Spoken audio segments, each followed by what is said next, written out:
पति ने घर में कदम रखते ही एक बक्सा जमीन पर रखा। अभी जूते भी नहीं उतारे थे कि पत्नी दूर से ही चिल्लाना शुरू हो गई। बोली, ये कपड़ों की पोटली और ये घटिया बक्सा किसका उठा कर लाया हो घर में? पति थोड़ी सी हिम्मत जुटाकर बोला, वो मैं माँ को लाने गांव चला गया था, इसीलिए देर हो गई और माँ अब हमारे साथ। पत्नी ने बीच में बात काटते ही आग बबूला होकर जोर से चिल्लाई, क्या कहा? माँ को यहाँ ले आए हो? हिम्मत कैसे हो गई तुम्हारी इतनी? तुम्हारे भाइयों के साथ रह रही थी ना, अचानक क्या तकलीफ आ गई कि इधर आ टपकी? माँ दरवाजे के भीतर आंखों में आंसुओं के साथ ये सब सुनकर रो पड़ी। पत्नी इतनी क्रोध में थी कि माँ की तरफ देखा भी नहीं। तभी पति बोला, अरे तुम समझती क्यों नहीं, अब इन्हें मेरे भाइयों के पास नहीं छोड़ा जा सकता। पत्नी फिर से चिल्लाई, यहाँ पैसे क्या पेड़ पर उगते हैं जो तुम माँ को इधर ले आए हो? तुम जितने पैसे दे रहे हो ना, उतने में तो मेरा खर्च भी नहीं निकलता, तो माँ की देखभाल कैसे करेंगे? पति और पत्नी के बीच बहुत ज्यादा बहस होने लग गई।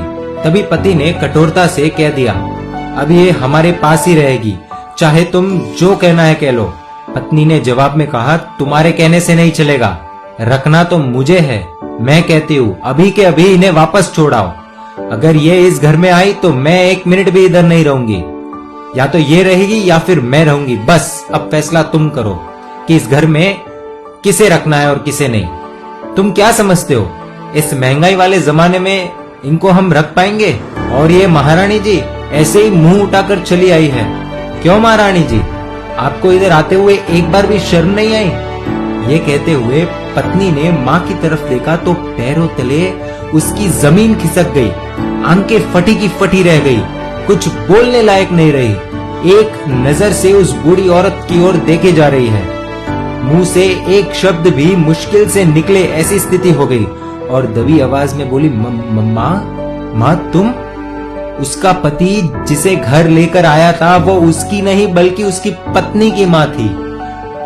तभी रोती हुई आवाज में माँ बोली, बेटी तुम्हारे भैया और भाभी ने मुझे घर से बेदखल कर दिया है और रातों रात मुझे घर से निकाल दिया। तभी मेरे पास तुम्हारे नंबर नहीं थे और जैसे तैसे दामाद जी के नंबर मिले तो उन्हें फोन किया, वो सीधा मुझे लेने आ गए। माँ बोली, दामाद जी शायद मैं गलत घर में आ गई हूँ, क्योंकि जिस बेटी को मैंने फूल की तरह पाल कर आपको सौंप दिया था वो तो मुझे मिली ही नहीं। शायद मेरे ही संस्कारों में कोई कमी रही होगी।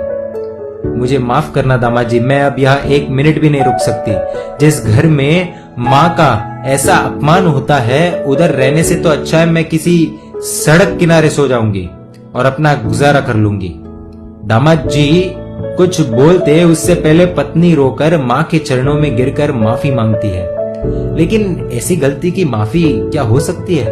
तभी दामाद बोला, माँ जी आप यही रहेगी, क्योंकि माँ तो माँ होती है, फिर चाहे वो मेरी माँ हो या इसकी माँ। लेकिन हाँ, आज मैं बहुत खुश हूँ क्योंकि आज मेरी पत्नी की आंखें खुल गई। दोस्तों, ऐसा कहा जाता है कि यदि ईश्वर भी माँ का कर्ज चुकाने की कोशिश करे तो वो भी कंगाल हो जाए। प्लीज इस वीडियो को शेयर कीजिए। आज के समय में लोगों की आंखें खोलने की जरूरत है। ये वीडियो सबकी आंखें खोल देगा।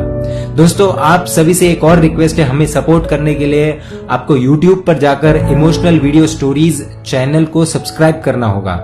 आगे भी ऐसी कहानियां आती रहेगी। यदि आपको सुनना अच्छा लगता है तो हमें वीडियो बनाना अच्छा लगता है, तो प्लीज हमारे पेज को लाइक कीजिए। आपके दोस्तों को भी इस पेज को लाइक करने के लिए इनवाइट कीजिए। धन्यवाद दोस्तों।